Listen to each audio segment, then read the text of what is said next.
tout à fait remarquable. Merci Jean-François Roth pour cette évocation de Charles de Foucault que beaucoup ont aimé, lisent, et il y a eu la canonisation récemment. Nous poursuivons l'émission avec le livre de Charles-Henri Dandinier, 100 livres pour comprendre le monde, petite bibliothèque pour un catholique d'aujourd'hui, c'est chez L'Artilleur. Alors, je vous ai présenté comme journaliste, hein. Vous êtes spécialisé dans la culture, racontez-nous un petit peu en quelques mots votre expérience. Eh bien, je suis à Famille Chrétienne depuis 10 ans. Et voilà, j'ai été pigiste avant dans plein de journaux très différents, chrétiens et profanes d'ailleurs. Et j'ai fait beaucoup d'articles, soit culture, sur des livres, soit de société. J'aime beaucoup les articles de tous les sujets de société, ce qui concerne la démographie, la bioéthique, des choses comme ça.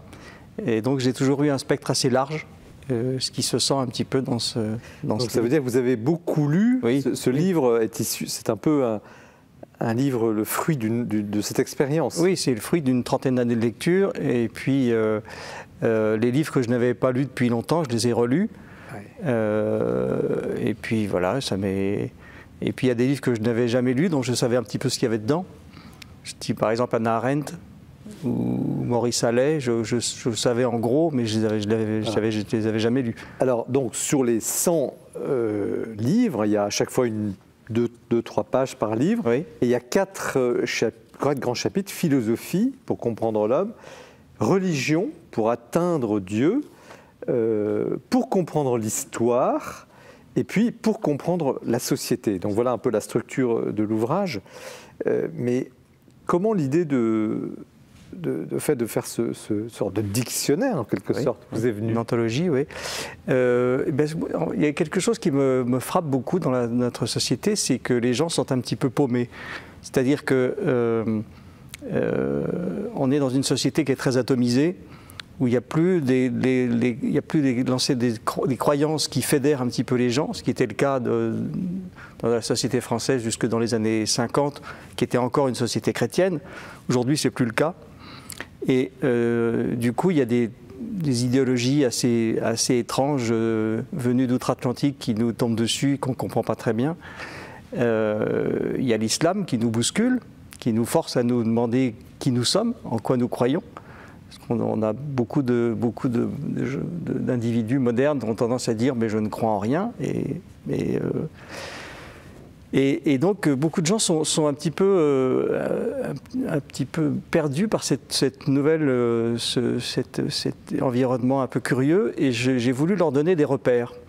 Alors pourquoi vous prenez comme sous-titre « Petite bibliothèque pour un catholique d'aujourd'hui ». Vous auriez pu ne pas mettre catholique, mais vous avez mis catholique. Parce que j'ai voulu annoncer la couleur, si vous voulez. Je suis catholique, j'écris dans un journal catholique pour des catholiques.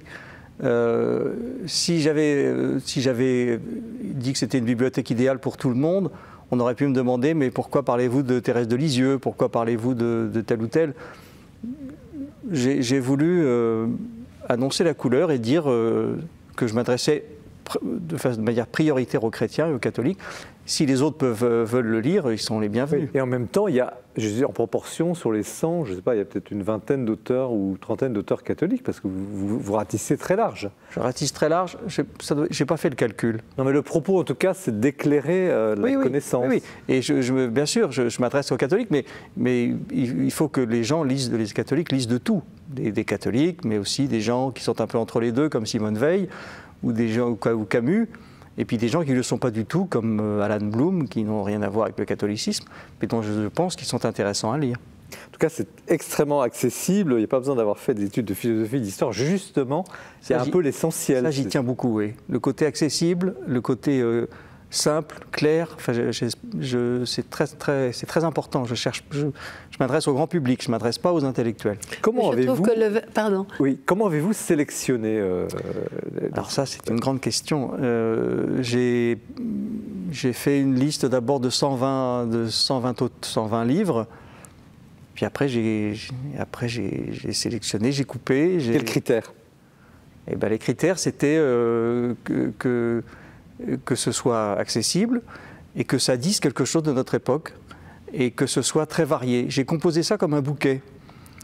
J'emprunte cette image à Sainte Thérèse de Lisieux qui dit, quand elle parle des êtres humains, elle dit dans l'humanité, il y a des lys et des roses, et puis il y a des petites violettes. Elle-même se met dans les violettes d'ailleurs. Et bien moi, c'est très modestement, j'ai voulu faire un livre extrêmement varié, avec des stars, des grands auteurs que tout le monde connaît, et puis des auteurs beaucoup moins connus. C'est délibéré. Vous avez un penchant pour les non-conformistes quand même. Oui, oui, sinon on s'ennuie. Est-ce que vous avez laissé, vous dites seulement 120 ou 130 de votre première liste, oui. Vous avez laissé donc 30 livres à peu près de côté. Oui. Est-ce qu'il y a des équivalents, ce genre d'entreprise, de livres comme ça? Oui, j'ai vu récemment un livre écrit par, je ne sais plus si c'est par Alain de Benoît ou quelqu'un comme ça, qui a fait les 200 livres de droite. Oui, c'est une idée assez classique. Je pense qu'il faut en faire un tous les 10 ou 20 ans. Quel est dans les 100 votre livre préféré? Ah, c'est une question très difficile, ça. Oh, oui. Allez, je vous donne 3. Allez, 4, 5, pas plus. Si c'est le coup de cœur, je dirais Simon Less. Expliquez-nous. Belge. Oui, c'est un Belge. Je n'ai pas fait exprès, mais c'est un Belge. Il s'appelait Pierre Rickmans. Simon Less est un sinologue. C'est quoi un sinologue pour les non-initiés? Alors, un spécialiste de la Chine, qui est mort récemment. Et il avait écrit dans les années 70 un livre qui s'appelait Les habits neufs du président Mao, qui défendait, qui détruisait la belle statue que les maoïstes, maolâtres lui avaient fabriquée. Et il est descendu dans l'arène par désir de défendre la vérité, pas pour se montrer, parce qu'il détestait ça. Et je trouve qu'il a un style, il est plein d'humour, il est très fin, il a une culture incroyable. Et là, il parle de Chine, il parle de mer, et puis il fait de la critique littéraire. Et quand je le lis, je me sens comme avec un ami. Ce qui est assez présomptueux, parce qu'il n'avait pas la moindre idée de qui j'étais. Et si vous partiez sur une île déserte, oui. Quel livre vous prenez avec vous? Alors, un des plus nourrissants, c'est celui de Simone Veil, L'Enracinement. Pourquoi ce livre-là? Parce que d'abord, j'aime beaucoup Simone Veil, qui est dans le moins qu'on puisse dire et qu'elle est non conformiste. Et puis, donc ce livre était ça se voulait une espèce d'introduction à une déclaration des devoirs. Il y a une déclaration des droits, mais il faut une déclaration des devoirs. Et elle constatait que le travail dans notre civilisation avait perdu complètement sa signification et qu'il fallait retrouver un vrai sens au travail. Et c'était comme ça qu'on redonnerait des racines aux gens. Elle connaissait très bien la question, parce vous savez qu'elle a été ouvrière chez Alstom et chez Renault, ouais. Alors qu'elle était philosophe, elle était professeure de philo, qu'elle n'était pas du tout faite pour la vie, pour le travail manuel. Elle en a beaucoup souffert. Elle a travaillé aussi comme vendangeuse en Ardèche, chez Gustave Thibon. Et donc elle avait une expérience charnelle, on y revient, du travail. Et elle disait qu'il fallait retrouver le vrai sens du travail pour que les gens retrouvent leurs racines spirituelles. Et si vous aviez, vous êtes initié, vous avez tous lu, si par exemple vous aviez à conseiller nos amis qui nous regardent, les 2-3 livres absolument indispensables? Alors je ne sais pas, il y a Rémi Brague par exemple. Rémi Brague qui est vraiment un grand esprit, qui a le livre que je conseille, c'est celui sur l'Europe, mais enfin on peut en nommer plein. Et sur l'Europe, il dit des choses passionnantes. Il dit l'Europe au sens historique et culturel du mot. Et si on veut comprendre l'Europe, il faut lire l'Europe, la voie romaine de Brague. Ça me paraît le meilleur des conseils. On l'avait reçu d'ailleurs, Rémi Brague. Alors, bon, tout ça, justement, c'est intéressant cet échange parce que c'est un peu l'image du livre, parce qu'on passe d'un thème philosophique à un thème historique, à un thème religieux, bien sûr, et c'est la richesse de cette approche. Mais vous, en ayant lu tout cela, quel est votre diagnostic au fond de la société dans laquelle nous sommes? Quels sont les points majeurs, les points que votre analyse profonde en quelques lignes de ce que nous traversons et quelle réponse pouvons-nous trouver dans ce livre? C'est un petit peu ce que je disais au départ, c'est-à-dire que nous sommes dans une société qui est atomisée, anomique, sans valeur ou sans valeur commune, où chacun se fait sa petite truc à sa sauce. Et donc, on est dans une société individualiste. Une société individualiste, c'est un peu un oxymore, parce qu'une société, par définition, c'est un corps. Si chacun est un individu, une monade isolée, on n'est plus vraiment une société. C'est un peu ce qui se passe. Et du coup, il y a un État énorme, très très surpuissant, qui s'est instauré pour essayer de créer un peu de lien. Et plus les gens sont individualistes, plus l'État est fort, plus les gens sont isolés. Voilà, votre question c'était au fond, votre diagnostic fondamental, et au fond, pourquoi vous écrivez ce livre en définitive? Pour que les gens s'y retrouvent. Je crois qu'il faut, c'est un éloge de la culture, c'est un éloge de la lecture. C'est un peu ce que dit François-Xavier Bellamy, donc, que je cite également. C'est-à-dire que la culture est devenue une option, et la culture n'est pas une option. Il faut absolument avoir des connaissances historiques, philosophiques, sociologiques, pour comprendre le monde, pour s'y retrouver. Ne serait-ce que quand vous avez des idéologies comme le wokisme, par exemple, venu des États-Unis. Le wokisme, définissez-le. C'est très compliqué à définir. En quelques mots, allez. C'est la pensée décoloniale. Alors c'est encore du jargon. C'est-à-dire, c'est la fin de l'universalisme, soit chrétien, soit républicain. C'est-à-dire que chacun est défini par son appartenance à la communauté noire, à la communauté homosexuelle, à la communauté ceci, cela. Et face à cela, il y a l'universalisme chrétien ou républicain qui en est le descendant. C'était d'ailleurs Chantal Delsol à ce sujet. Oui, exactement. Et donc vous luttez contre cette parcellisation? Oui. Et donc il faut que chacun retrouver ses racines. C'est pour ça qu'il y a une partie historique qui est assez importante. Et c'est très important de savoir qui nous sommes, savoir d'où nous venons, pour savoir où nous allons. Donc, il y a beaucoup, je cite par exemple pas mal de grandes figures historiques qui sont à mon avis indispensables à connaître, qui sont des modèles. Et la question religieuse, qui est quand même un quart du livre, est-ce qu'elle est dans cette vision que vous faites une sorte d'architecture de la connaissance à travers ces livres? Oui. Est-ce que la question religieuse, elle est un peu comme juxtaposée, ou est-ce qu'elle est quelque chose d'essentiel à ce monde que vous s'enlivre pour comprendre le monde? Comment vous la situez? Non, je ne crois pas qu'elle soit juxtaposée. Je crois qu'il y a d'abord la philosophie. C'est un peu comme dans les études de séminaire, on commence par des études de philo, et puis ensuite on fait la théologie. Je crois qu'il faut d'abord se former sur un plan philosophique, et littéraire et historique, et puis ensuite la théologie va emprunter des éléments, notamment à la philosophie, pour pouvoir essayer d'approcher le mystère de Dieu.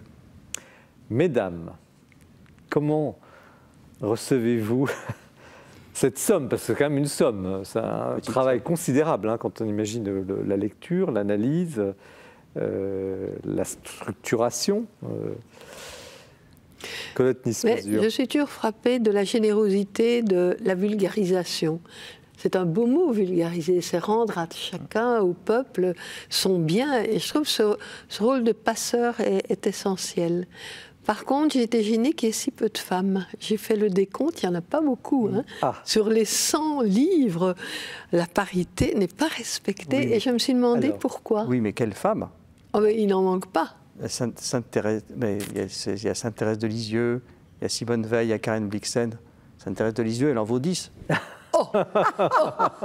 Là, je ne suis pas convaincue. Qu'est-ce qui manquerait? Qui manque? Il y a des poètes. Moi, j'aurais mis quelqu'un comme André Chédid, par exemple. J'ai pas fait le compte. Mais c'est ça que c'est typiquement masculin. Oui. Florence Delay, qu'en pensez-vous? Alors, d'abord, j'ai pas aimé le titre. Je me suis dit non, encore une bibliothèque idéale, cette fois-ci pour Cato. Bon. Et puis, dès que j'ai commencé le livre, j'ai été assez emballée. par sa vivacité, ses attaques très très différentes de toutes ses personnalités. Et à propos d'ailleurs, je voudrais vous poser une question. Oui. Sur la couverture du livre, il y a 6 portraits. Oui. J'en ai identifié 4, à savoir Bernanos, bien sûr, Benoît XVI, Simone Weil et Houellebecq. Bon. Anna. Et 2, je n'ai pas su qui c'était. Orwell.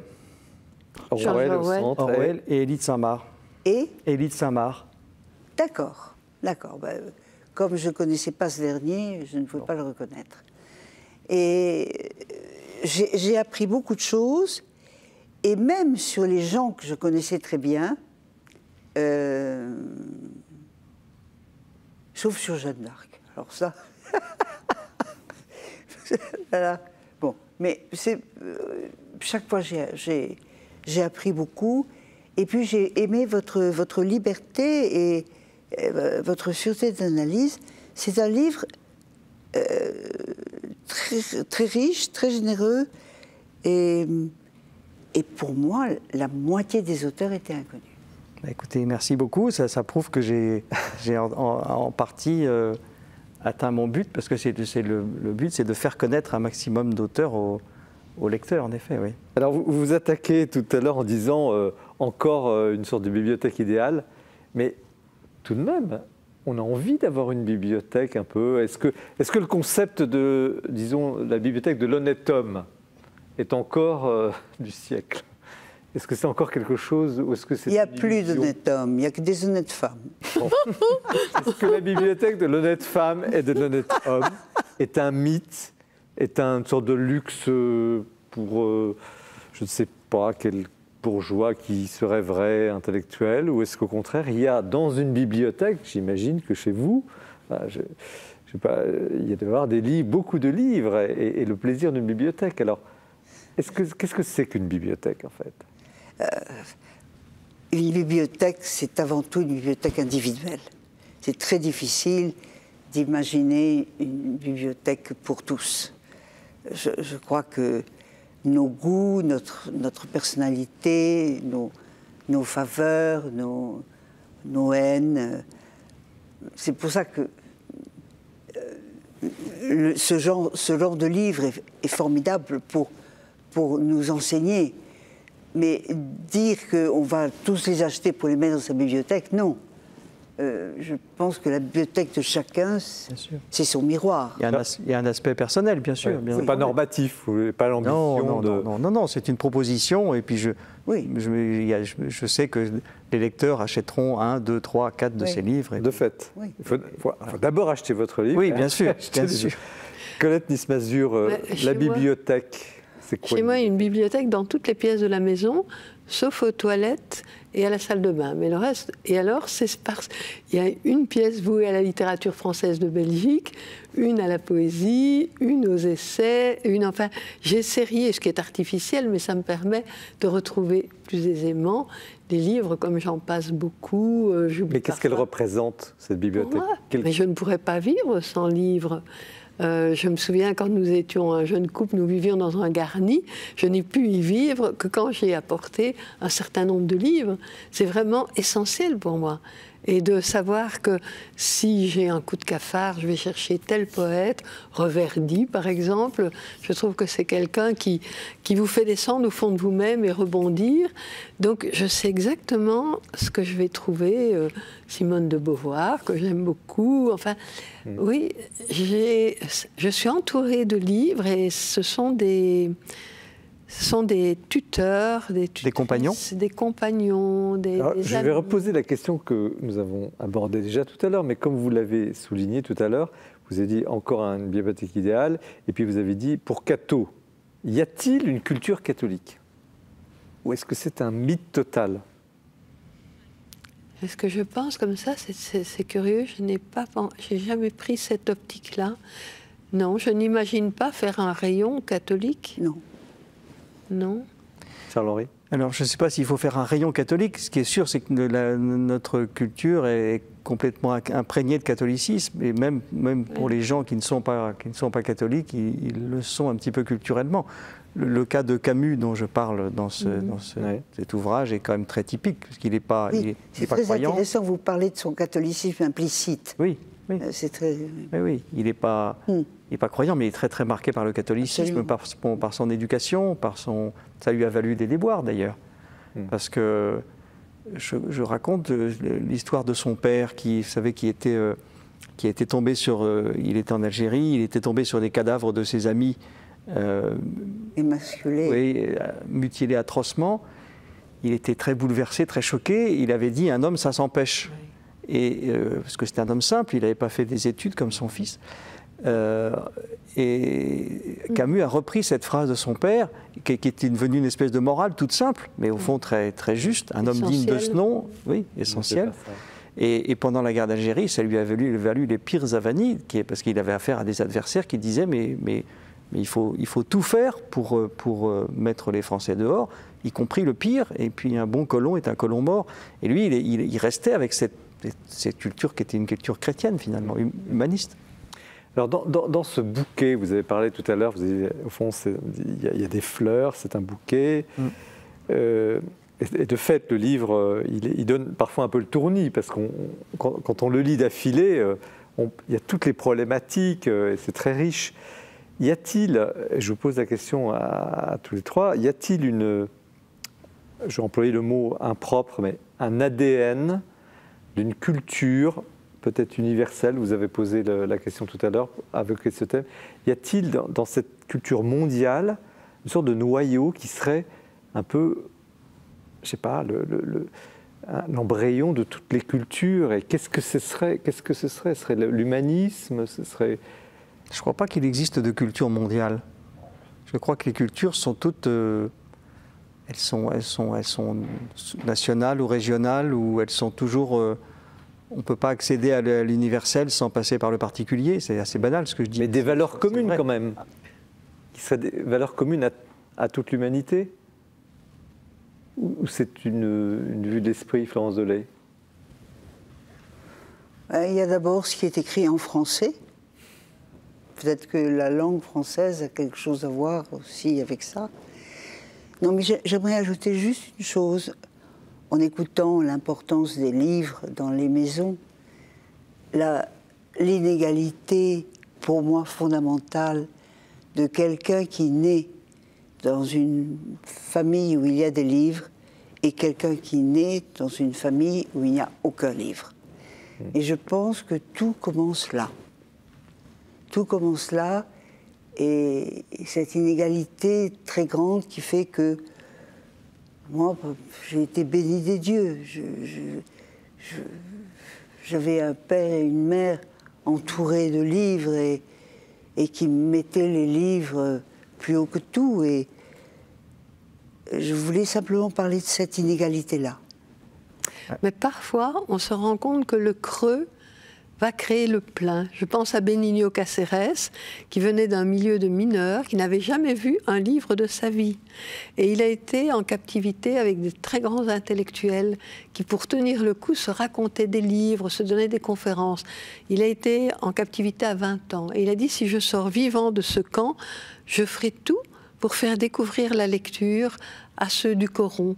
Et il a créé la méthode d'éducation populaire, de culture populaire, comment lire un livre, comment en donner aux personnes l'occasion d'en découvrir l'essentiel. Il avait une méthode très précise, moi je me suis formée à cette méthode-là, et je trouve que donc là, il y avait l'absence totale, et tout à coup cette révélation à 20 ans, et ensuite toute sa vie, il a porté des méthodes d'éducation populaire. Revenir à ce que vous disiez sur l'inégalité, je suis tout à fait d'accord avec vous. Cette inégalité, autrefois, l'école remédiait à cela. Camus, Finkielkraut en sont des très bons exemples, parce qu'ils sont issus de milieux simples. Absolument. Et ils ont eu la simplicité, la modestie, quand ils sont arrivés haut, de dire que c'est grâce à l'école, c'est grâce à M. Germain, qu'ils étaient arrivés là où ils étaient arrivés. L'école, malheureusement, ne remplit plus ce rôle. En tout cas, ce livre donne vraiment envie de lire. J'allais dire, vous m'avez pris les mots de la bouche. Pardon. Non, je vous en prie. C'était la conclusion, parce qu'effectivement, ce livre, 100 livres pour comprendre le monde, petite bibliothèque pour un catholique d'aujourd'hui, mais on peut l'enlever, on peut le mettre entre parenthèses pour voilà, celui qui veut trouvera en tout cas vraiment de quoi lire, évidemment, de quoi réfléchir et se nourrir comme ce soir. Donc merci Charles-Henri Dandinier, donc c'est édité chez l'Artilleur. Comme ce soir, vos livres nous ont nourris. On était parti de la marche, mais on est passé à quelque chose de très, très, très, très essentiel. Avec vous, Florence Delay, il n'y a pas de cheval sur le chemin de Damas. On va aller vérifier aux éditions du Seuil. Merci Colette Nice-Mazur. Par des sentiers d'intime profondeur, chez Salvatore, intime profondeur.